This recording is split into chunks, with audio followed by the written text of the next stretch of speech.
நீங்கள் தவறவிட்ட எபிசோடுகளை இப்பொழுதே காணுங்கள் உங்கள் Tandivan.com மற்றும் Tandivan யூடியூப் சேனலில்.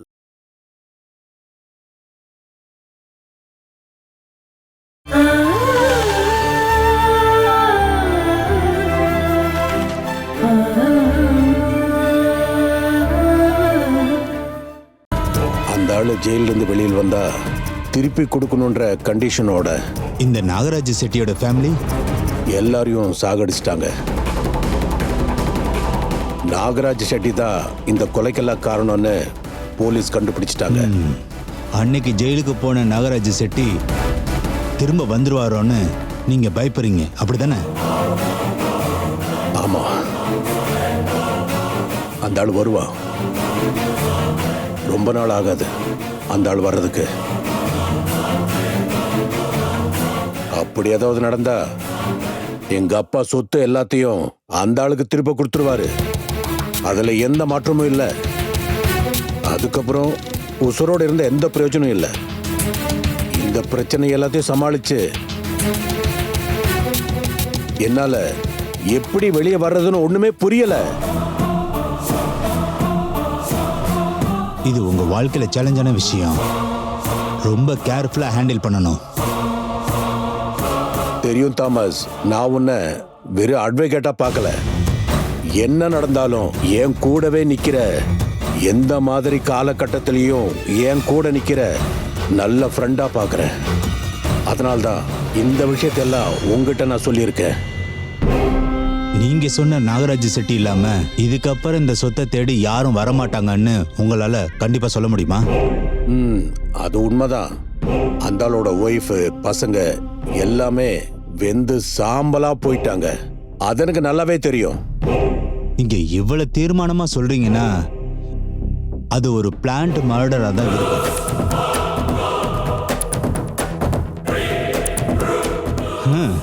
விஷயம்லாம் எனக்கு புரிஞ்சிருச்சு.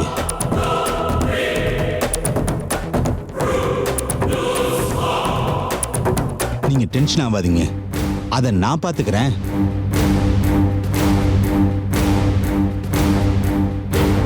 என்னை பொறுத்த வரைக்கும் பிரச்சனையில இருந்து வெளியே வரதுக்கு ரெண்டு வழிதான் இருக்கு. ஒண்ணு, எல்லாத்துக்கும் சொந்தமான அந்த நாகராஜ் செட்டி ராஜன் கர்த்தா சார் முன்னாடி வரக்கூடாது. அப்படி இல்லைன்னா ராஜன் கர்த்தா சார் சொத்தை திரும்ப கொடுக்கறதுக்கு உயிரோட இருக்கக்கூடாது.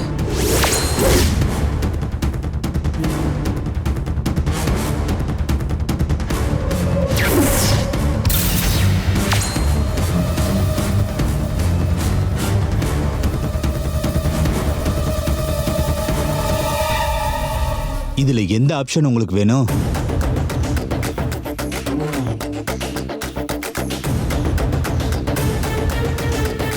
நாகராஜ செட்டி சாகணுமா இல்ல அந்த இடத்துல ராஜன் கர்த்தாவா?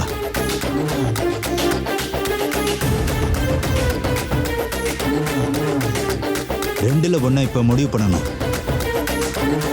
அது அப்பா சொத்தை என் பேர்ல எழுதி வைக்காம போயிட்டா அப்பாவோட சொத்து பசங்களுக்கு தானே. ஆனா நாகராஜ செட்டி எழுதி கொடுத்த சொத்து தான் இதுன்னு எப்பவாவது தெரிய வந்ததுன்னா, அது மட்டும் இல்ல, எனக்கும் என் பசங்களுக்கும் இந்த சொத்து கைவிட்டு போனாலும் பிரச்சனை. சரி, உங்களோட ஐடியா தான் என்ன? நாகராஜ செட்டி எங்க அப்பாவை பார்க்க கூடாது. நாகராஜன் அங்கேயே தான் இருக்கணும். குட். அப்ப அதுக்கான வேலைகளை பாருங்க. பாவம் நாகராஜன். பசங்களும் மனைவியும் போன இடத்துக்கு இவனையும் அனுப்பிடலாம். அதை நான் பார்த்துக்கிறேன்.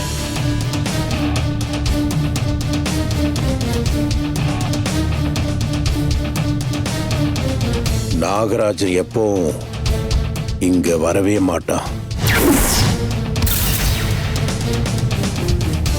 எங்க அப்பா ராஜன் கர்த்தாவும் பார்க்க முடியாது.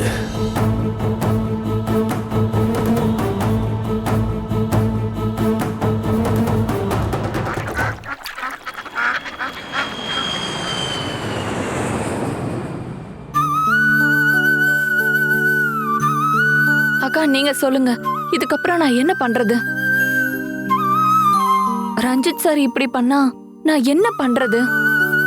எனக்கு இப்ப என்ன பண்றதுன்னு சுத்தமா புரியல.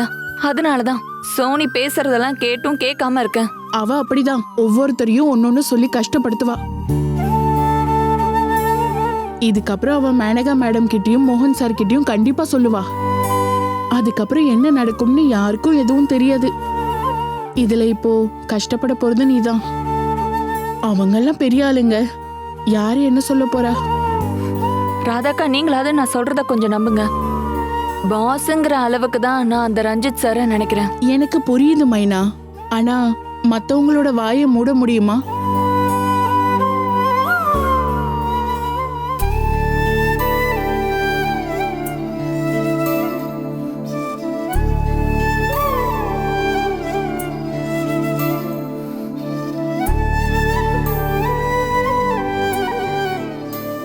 என்ன இருந்தாலும் அவங்கெல்லாம் பெரிய ஆளுங்க.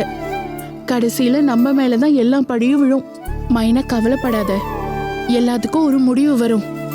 உன் மேல எந்த தப்பும் இல்லைல்ல. மேல இருக்கிறவரு பார்த்துட்டு தான் இருக்காரு. சரி மைனா, நீ போயிட்டு வா, நான் கிளம்புறேன்.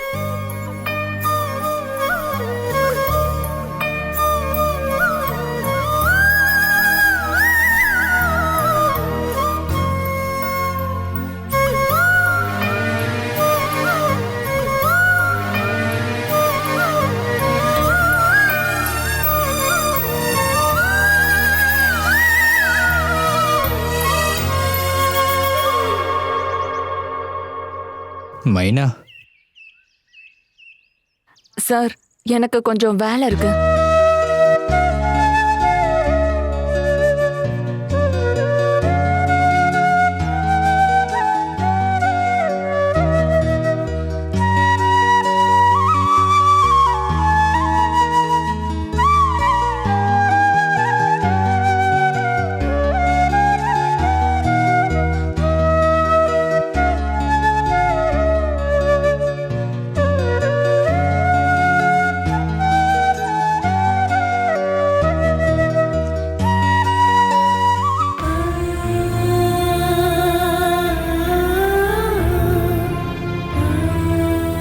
மைனா, அடுப்புல தண்ணி கொதிச்சுட்டு இருக்கு, அரிசியை களைஞ்சு போடுமா. அரிசி வாங்கல பாட்டி. ரேஷன் கடையில ஒண்ணுமே கிடைக்கலையா? ரேஷன் கடையில எல்லா பொருளும் காலி ஆயிடுச்சு. அப்படி இல்லைன்னா சந்திரன் கடையில இருந்து ஏதாவது வாங்கி இருக்கலாமே. இததான் நேரம்னு சொல்லணும் பாட்டி. சந்திரண்ணா லீலாக்காவை கூட்டிட்டு ஹாஸ்பிட்டல் போயிருக்காரு. கடையை இப்ப வரைக்கும் திறக்கல. ஐயோ, இப்ப என்ன செய்ய முடியும்? இங்க 1 மணி அரிசி கூட கிடையாதே.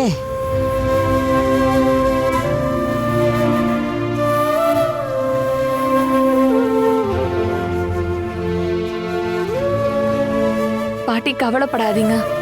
கொஞ்சம் கோதுமை மாவு இங்க இருக்குல்ல, அதுல நம்ம ஏதாவது செஞ்சுக்கலாம். ஐயோ, வேற ஏதாவது கடையில இருந்து வாங்கி இருக்கலாமே மைனா. அப்பாவுக்கு சுடுகஞ்சி கொடுக்க வேண்டாமா? அதுக்கு கையில பணம் இருக்கணும்ல பாட்டி. இன்னைக்கு 3 லட்சம் ரூபாய் கிடைச்சது.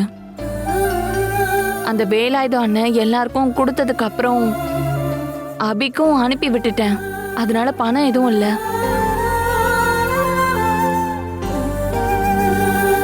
இப்போ நாளைக்கு பஸ்ஸுக்கு கொடுக்க வேண்டிய காசு மட்டும்தான் என்கிட்ட இருக்கு.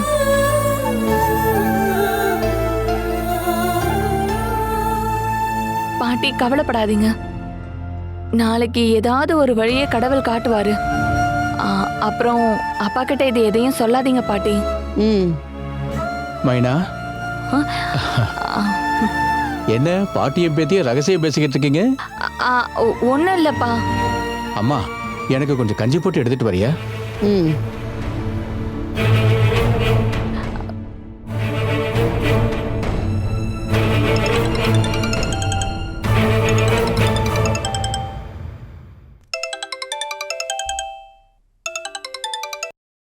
ஹலோ அச்சுதா, நான் தான் வேலாயுதம். என்னண்ணே சொல்லுங்க. அச்சு, நான் இப்ப உடனே உன்னை பார்க்கணும். அது எனக்கு உடம்பு சரியில்லை, அதான் வேலைக்கு வர முடியல. அது எனக்கு தெரியும். அப்படின்னா எதுக்காக ஃபோன் பண்ணீங்க? அது நாளைக்கு காலையில் நீங்கள் வரணும். அது வந்து எனக்கு உடம்பு சரியில்லை. ஒரு முக்கியமான விஷயத்துக்காக தான் நீ வந்தே ஆகணும். என்ன விஷயம்னு சொல்லுங்க. அதையெல்லாம் நான் சொல்கிறேன். அது உனக்கு தேவைப்படுற விஷயம்தான். அப்புறம் இதை பற்றி வேற யார்ட்டையும் சொல்லிடாத. அது வந்து வேலை இதுன்னு. டேய், சும்மா பேசி டைம் வேஸ்ட் பண்ணாம அமைதியாக போய் தூங்கு. நாளைக்கு காலையில் 10 மணிக்கு மறந்துடாம என்னை வந்து பாரு. வேலை இதுன்னு.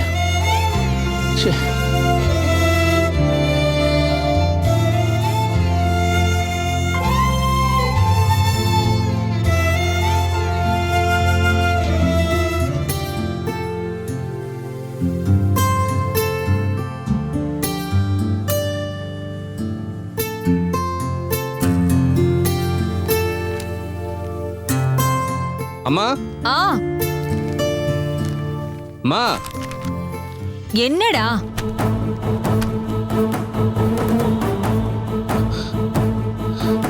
அம்மா ரொம்ப பெரிய பிரச்சனைமா. என்ன பிரச்சனை? நீ அப்பா கிட்ட சண்டை போட்டியா? அது இல்லம்மா, வேற என்ன? அந்த சாகரா பட்டு வந்துச்சா இல்லையான்னு கேட்கறதுக்காக நான் உங்களுக்கு கால் பண்ணியிருந்தேன். ஆனா நம்ம அதை வாங்கிட்டோம்னு அவங்க சொல்றாங்க. யார் எடுத்தாங்க? இல்ல அம்மா, நீங்க வேற யாரையாவது பார்சல் கலெக்ட் பண்ண அனுப்புனீங்களா? நீ என்னடா பேசிட்டு இருக்க? உன்னதானே நான் அந்த வேலையை பார்க்க சொன்னேன். எப்படி இருந்தாலும் அவங்க குடோன்ல இப்ப பார்சல் இல்லம்மா. 85 லட்சம் ரூபாய் மதிப்புள்ள சாகரப்பட்ட வேற யாரும் எடுத்துட்டு போயிட்டாங்கம்மா.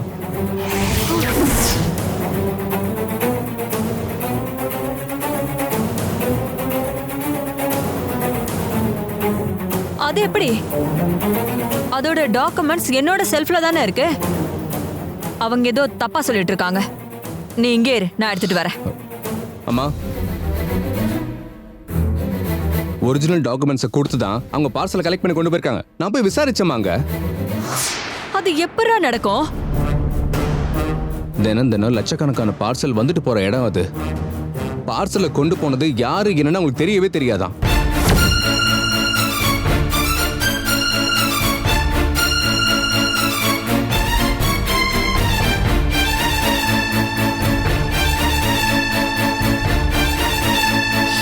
அம்மா, நீங்க டென்ஷன் ஆகாதீங்கம்மா. எக்ஸ்ட்ரா டீடைல்ஸ் கேட்டு நான் சில பேர் அனுப்பியிருக்கேன். உண்மை என்னன்னு சீக்கிரமாவே தெரிஞ்சிடும். ரஞ்சித், அந்த பில் எல்லாத்தையுமே நான் இங்க தானே வச்சிருக்கேன். நான் போய் பார்க்கறேன். அம்மா, நான் பார்த்துட்டேன், அது அங்க இல்ல. அது மட்டும் இல்லாம அந்த பில்லு கிடைச்சு ஒரு பிரயோஜனமும் இல்ல. பார்சலை யாரும் எடுத்துட்டு போயிட்டாங்க.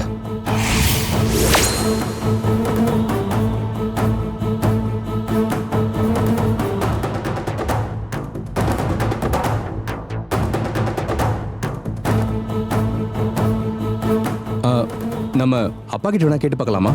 ஒரு வேளை கலெக்ட் பண்ண அப்பா வேற யாராவது அனுப்பி வச்சிருந்தாருன்னா? டேய், உங்க அப்பா இதுல எல்லாம் தலையிடவே மாட்டாரு. இப்போதைக்கு அப்பாக்கு எதுவும் தெரியாம பாத்துக்கோ, அப்புறம் பிரச்சனை ஆயிடும்.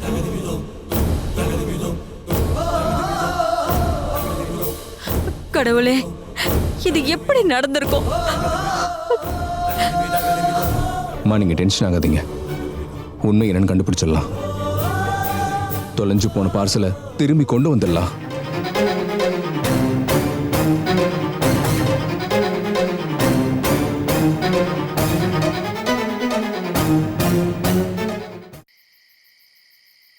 இப்போ விஷயம் எல்லாம் உனக்கு தெளிவா புரிஞ்சிருச்சா? உன்னை பார்த்த உடனேயே மைனா வேகமா போயிட்டா. நீ கூப்பிட்டு கூட அவ நிக்கலல்ல. அதுக்கு என்ன அர்த்தம்?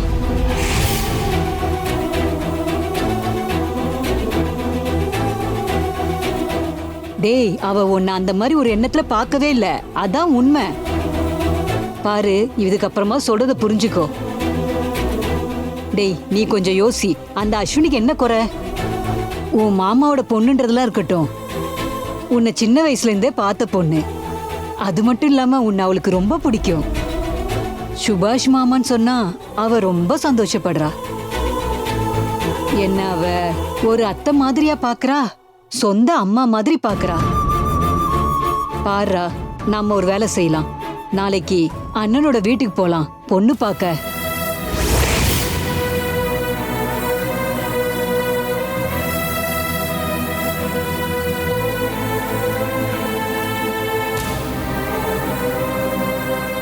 புதுசாவா பார்க்க போற? ஆனா முறையா என்ன பண்ணணுமோ அதை நம்ம பண்ணலாம். நாளைக்கே நம்ம ஒரு நல்ல நாளை பார்த்துடலாம். டேய், நீ ஏன்டா எதுவுமே பேச மாட்டேங்கிற? நம்ம வீடு கட்டிட்டே கல்யாணம் பண்ணிக்கலாம். அதுக்கு முன்னாடி ஒப்பு தாம்பலம் பண்ணிக்கலாம். கல்யாண நிச்சயதார்த்தம் அதை மட்டும் நடத்திடலாம். பாருப்பா, நான் அண்ணனுக்கு வாக்கு கொடுத்துட்டேன்டா.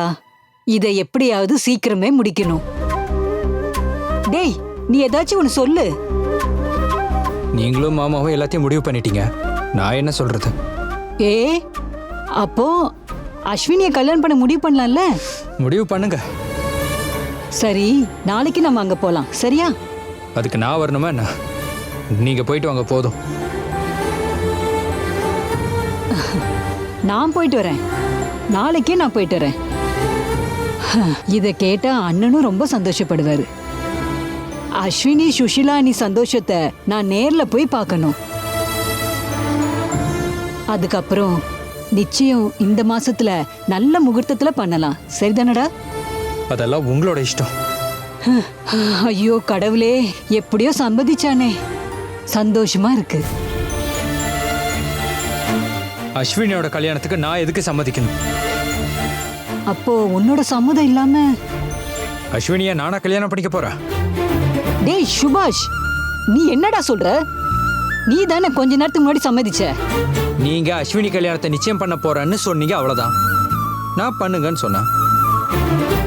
அவளுக்கு வேற யாரோ மாப்பிள்ளை பார்த்திருக்கீங்க நான் நினைச்சேன்.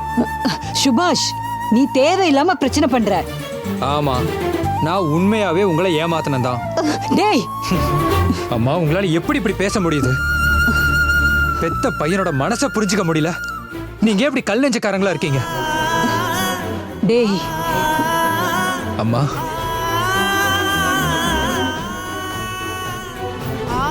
உங்களுக்கு அது நல்லா தெரியும்ல, அப்புறம் ஏன் சும்மா இப்படி பண்றீங்க?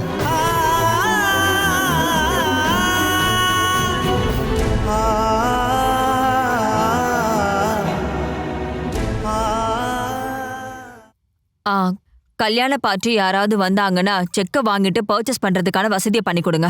அப்படி யாராவது வந்தாங்கன்னா என்னையோ இல்ல ரஞ்சித்தோ கூப்பிடுங்க. அம்மா,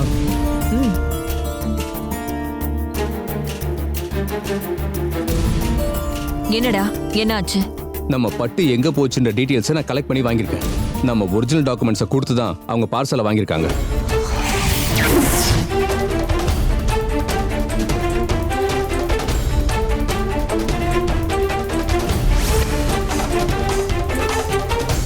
இது எப்படிமா சாத்தியமாகும்?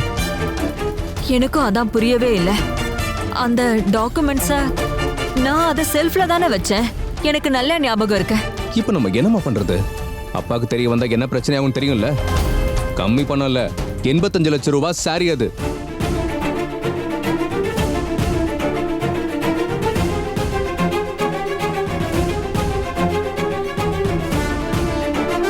நியூஸ் பேப்பர்ல சாகரா பட்டை பத்தி ஆட் வந்துருச்சு. கிறிஸ்மஸ் சீசன் கூட ஆரம்பிச்சிருச்சு. இப்போ இந்த ஸ்பெஷல் பட்டு செய்ய நம்ம கிட்ட டைமே கிடையாதுமா. அம்மா, அது அப்பா முதல்லயே இந்த சாகரா பட்டு வேணான்னு சொன்னாரு. நம்ம ரிக்வெஸ்ட் பண்ணி கேட்டதால மட்டும்தான் அப்பா புது ஸ்டாக் எடுக்கிறதுக்கு ஓகேவே சொன்னாரு. இனி வேற வழியே இல்லம்மா. பார்சல் காணாம போனதை அப்பா கிட்ட சொல்லியே ஆகணும். ரஞ்சித், வேண்டாம். அப்பா என்ன சொல்வார் நமக்கு நல்லாவே தெரியும். ஆனா சொல்லாமலாம் இருக்க முடியாதுமா.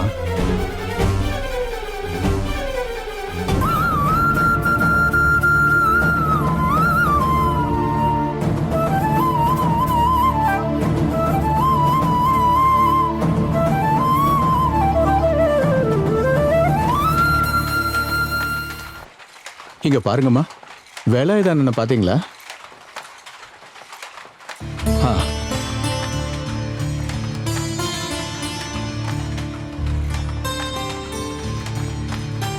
வேலாயுதானே, அச்சு வந்துட்டியா? நீங்க என்ன அவசரமா பார்க்கணும்னு சொன்னீங்க. விஷயம் இருக்கு, இல்லைன்னா நான் உன்னை கூப்பிடுவேனா? இங்க பாருங்கண்ணே, வேலை செய்யற அளவுக்கு என் உடம்புல தெம்பு இல்லை. அச்சு, என்ன பேசிட்டு இருக்க? எல்லாம் எனக்கு தெரியும். உடம்புக்கு சரியில்லாத உன்னை நெய்ய சொல்லுவேனா? அச்சு, என்ன அப்படிதான் நீ நினைச்சிட்டு இருக்கியா? அதெல்லாம் இல்லைண்ணே. இப்ப எதுக்காக என்ன வர சொன்னீங்க? நீ கொஞ்சம் அமைதியாயிரு. நான் சொல்றேன், நீ படுற கஷ்டத்தை பார்த்து என்னால தாங்கிக்க முடியல. தங்கமுத்து கையிலிருந்து வட்டிக்கு பணம் வாங்கி கொடுத்தது வேற எந்த வழியுமே தெரியாம தான். நம்ப மாட்டேன், அன்னைக்கு ராத்திரி முழுவதும் எனக்கு தூக்கமே வரல. நீ எனக்கு கூட பிறந்த பொறுப்பு மாதிரி தான். நான் ராத்திரி முழுக்க நிறைய யோசிச்சேன். என்னுடைய சகோதரனை எப்படி காப்பாத்தலாம்னு ஏதாவது வழி கிடைக்குமான்னு பார்த்தேன். ஒரு வழியும் தெரியாம படுத்திருந்தேன். கடைசியில நானும் தூங்கிட்டேன். விடிய காலையில ஒரு 4 மணி இருக்கும். தூக்கத்தில் இருக்கனா நினைவுல இருக்கனான்னு தெரியல. ஒரு நல்ல இசை. என்ன? உனக்கு புரியலையா? பகவான் கிருஷ்ணனுடைய புல்லாங்குழல் சத்தம்தான். குழலை ஊதிக்கிட்டு சாட்சாத் கிருஷ்ண பகவான் ஏன் முன்னாடி. பக்தி, பயம், சந்தோஷம் சேர்ந்து என் கண்ணிலே தண்ணி வந்துருச்சாச்சு.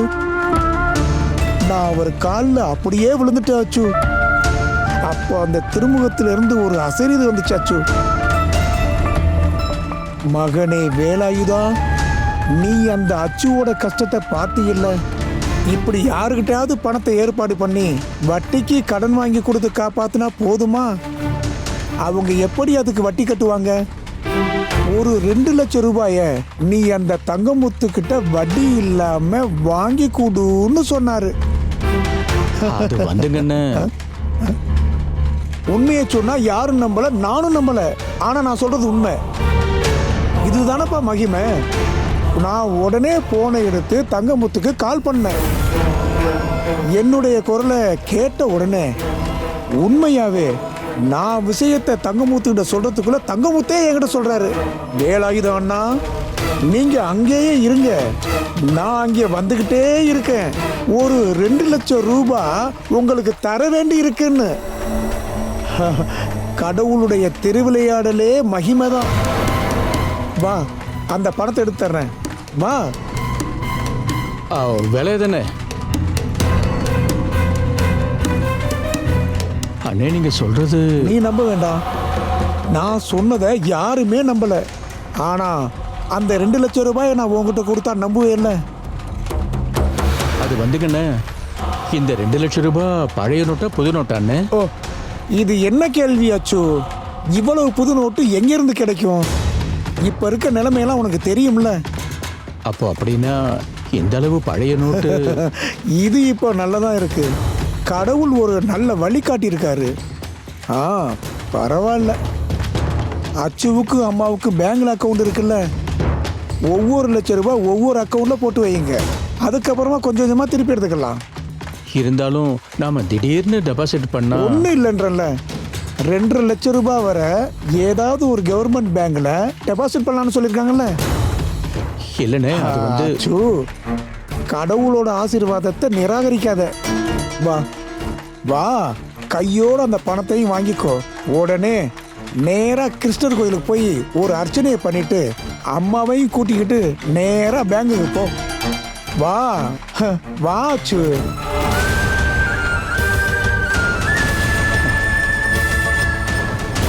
யோசிக்காம வா. Catch us on TV, Tandivan.com, Facebook and YouTube.